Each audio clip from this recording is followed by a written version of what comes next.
নমস্কার বন্ধুরা, রুগিস কিচেনে সবাইকে স্বাগতম। আজকে আবারও একটি নতুন রান্না নিয়ে চলে এসেছি। আজকে খুব সহজ পদ্ধতিতে আর খুব তাড়াতাড়ি আলুর দম কীভাবে বানায়, তাও নিরামিষ, সেটাই তোমাদের সাথে শেয়ার করছি। আলুগুলো প্রথমে ডুম ডুম করে কেটে নিয়েছি। এখানে 8খানা আলু আমি কেটে নিয়েছি। আলুগুলো কেটে এবার আমি প্রেসারে সিটি দিয়ে নেব।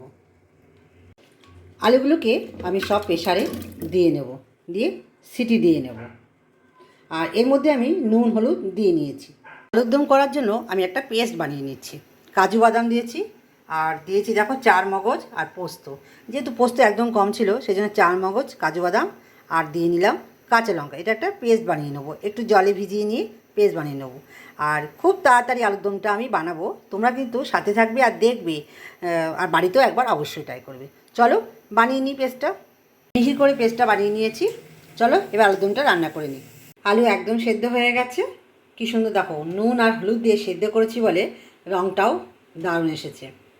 চলো এবার কড়াইটা বসিয়ে দিই। আমি কড়াইটা বসিয়ে দিয়েছি, এবার আমি তেল দিয়ে নেব।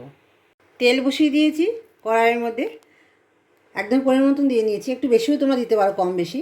আর ফোড়ন দিয়ে নিলাম, গরম মশলা ফোড়ন দিয়ে নিয়েছি, আস্ত গোটা গরম মশলা আর জিরের গুঁড়ো। এরপরে আমি যে মশলাটা করেছি সেটা দিয়ে নেব। একদম কমিয়ে দিয়েছি। এবার দিয়ে নেব জিরের গুঁড়ো, আর দিয়ে নেব হলুদ গুঁড়ো, আর একটু ধনিয়া গুঁড়ো দিয়ে নেব।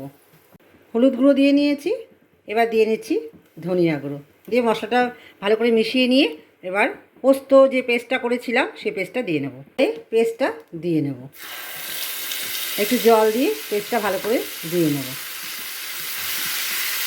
এইভাবে ভালো করে মিশিয়ে নেব, দেখবে খুব সুন্দর একটা গন্ধ বেরাবে। চলো একটু জল দিয়ে নিই। পেস্টটা দিয়ে নিয়েছি, এবার আমি ভালো করে মিশিয়ে নেব।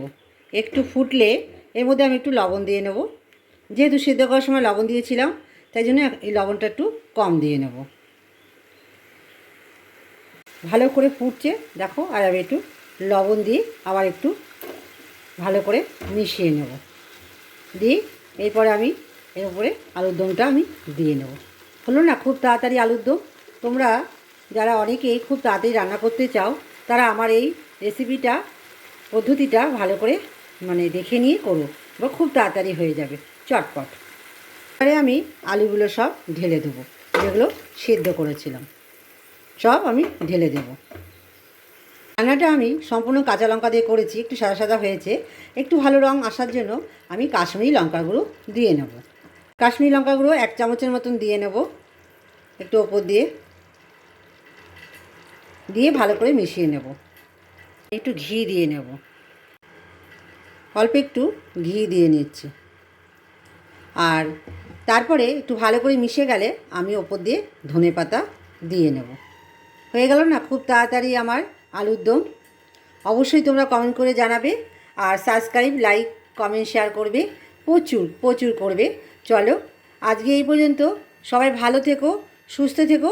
আমি ওপর দিয়ে ধনেপাতা ছিটিয়ে তোমাদেরকে দেখিয়ে নিচ্ছি।